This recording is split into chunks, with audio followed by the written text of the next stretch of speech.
Festival என்ன தெரியுங்களா? யுகாதி. யுகாதி எதுக்காக செலிப்ரேட் பண்ணுறோம்?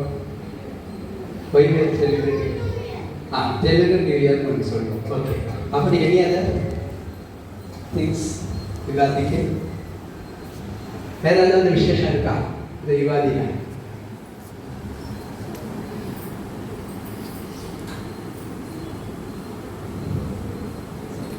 சரி, இப்போ இந்த ஹாலுக்கு இது வந்து ஆரிய சமாஜ் தெரியுமா?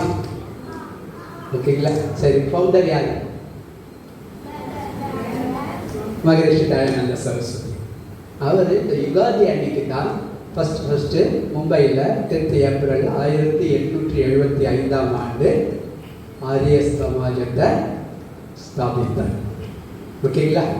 ஸோ இன்னைக்கு என்ன இருக்கும்? ஆரிய சமாஜத்தினுடைய ஃபவுண்டேஷன் டே.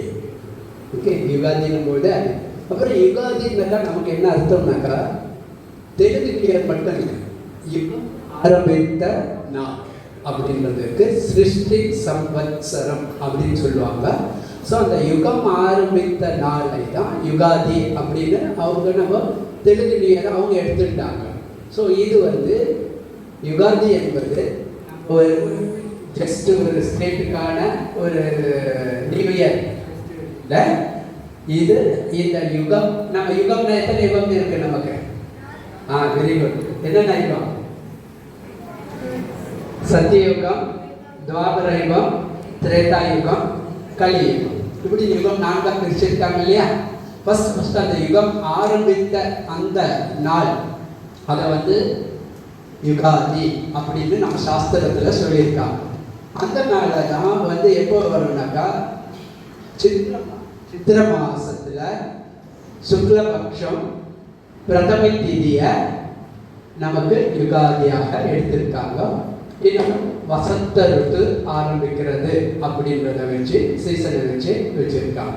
அப்படி தான் யுகாதி என்பது. இப்போ இந்த யுகாதியை ஆரம்பித்த 1875 ஆரம்பித்த ஆரிய சமாஜம் இதோட இன்னையோட எவ்வளோ வருஷம் கடந்து இருக்கு?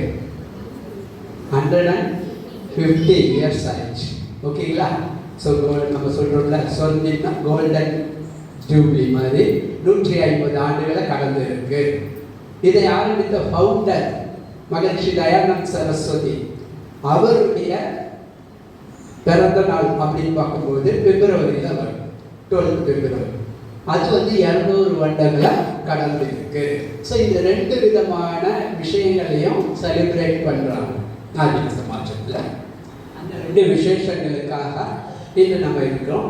இதில் இந்த யுகாதின்றதுல இப்போ நீங்கள் என்ன யுகாதின்னும் பொழுது ஆரிய சமாஜத்தை துவக்கப்பட்ட நாள் அப்படின்றது நாம் ஞாபகத்தில் வச்சுக்கணும், அந்த ஃபவுண்டேஷன் டேன்றதையும். சரி, இந்த துவங்கின ஆரிய சமாஜம் எதுக்கு ஆரம்பித்தார் மகரிஷி தயானந்த சரஸ்வதி? ஏன் ஆரிய சமாஜத்தை ஆரம்பிக்கணும் அப்படின்றதுக்கு ஒரு முக்கிய உதாரணமாக என்ன விஷயம் இருந்தது அப்படின்னு பார்த்தீங்கன்னாக்கா, சுவாமிஜிக்கு 2500 வருஷத்துக்கு முன்னாடி நம்முடைய தர்மம் ரொம்ப க்ஷீணித்து போயிருந்த சூழ்நிலையில் ஆதிசங்கராச்சாரியர் வந்தார். அவர் வந்து அப்போ புத்த மதம், ஜெயின இந்த நாஸ்திக மதங்கள் அதிகமாக இருக்கும்பொழுது நம்ம வைதிக சனாதன தர்மமானது ரொம்ப பெருமளவில் மக்களால் பின்பற்றப்படாத ஒரு சூழ்நிலை நிலவி வந்தது. அந்த காலகட்டத்தில் ஆதிசங்கரர் இந்தியாவின் இந்த பாரத தேசம் முழுக்கும் சுற்றுப்பயணம் செய்து வைதிக தர்மத்தை செய்தார். அதுக்கப்புறமா திரும்ப கொஞ்ச நாள் ஆயிடுச்சு, நம்ம அந்நியர் ஆட்சி வந்தது. அதாவது முகலாயர்கள் படையெடுத்து, முஸ்லீம்கள் படையெடுத்து வந்தார்கள். அதுக்கப்புறமா பிரிட்டிஷார், உங்களுக்கு எல்லாம் தெரியும், அவங்க படையெடுத்து நம்முடைய தேசம் மீண்டும் அடிமை தலைக்கு போய்விட்டது. இந்த சூழ்நிலையில தான் மகரிஷி தயானந்த சரஸ்வதி அவரும் ஒரு சன்னியாசி மாதிரி தீட்சை வாங்கிட்டு எல்லாரும் மாதிரியும் முக்தியை நோக்கி பயணிக்க ஆரம்பித்தார். அப்படி நாம் முக்தி அடைஞ்சுவிடலாம் அவர் போயிட்டு இருந்தார். ஒரு சம்பவம் அவருடைய வாழ்க்கையை திசை திருப்பியது. அது என்னன்னாக்கா, ஒரு முறை அவர் கங்கை நதி கரையில சந்தியா முடிச்சுட்டு தவம் செய்து கொண்டிருந்தார். அப்பொழுது ஒரு அம்மையார் தன்னுடைய குழந்தை, இறந்த குழந்தையை ஒரு துணியில சுற்றி வைத்து அதை இந்த கங்கை கரையில் போட்டுட்டு மீண்டும் அந்த துணியையே எடுத்துக்கொண்டு சென்று போய்க்கொண்டு அப்போ என்ன பண்ணாங்கன்னா அந்த அம்மையார் வந்து மகரிஷி தயானந்த் சரஸ்வதி தவம் செய்து கொண்டிருந்த கங்கை கரையில கிட்ட வந்து அவரை தொட்டு வணங்கிட்டு போனான்.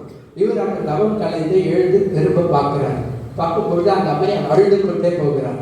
அப்போ இவங்க விசாரிக்கிறார் அந்த அம்மையாரை கூப்பிட்டு, ஏமா அழுதுகிட்டு இருக்க, அப்படி என்ன அப்படின்னும் பொழுது அவருக்கு சொல்றாங்க, எனக்கு வந்து கணவர் கிடையாது, கணவர் இறந்து விட்டார், இருந்தது ஒரே ஒரு மகன், அவனையும் நான் வந்து அவருக்கும் இந்த இறப்பு சம்பவித்து விட்டது, அதனால் அந்த குழந்தையை நான் வந்து இந்த கங்கை கரையில் வீசிட்டு இந்த மாதிரி எடுத்துகிட்டு போகிற இந்த துணிக்கு அப்படின்னு கேட்குறாரு.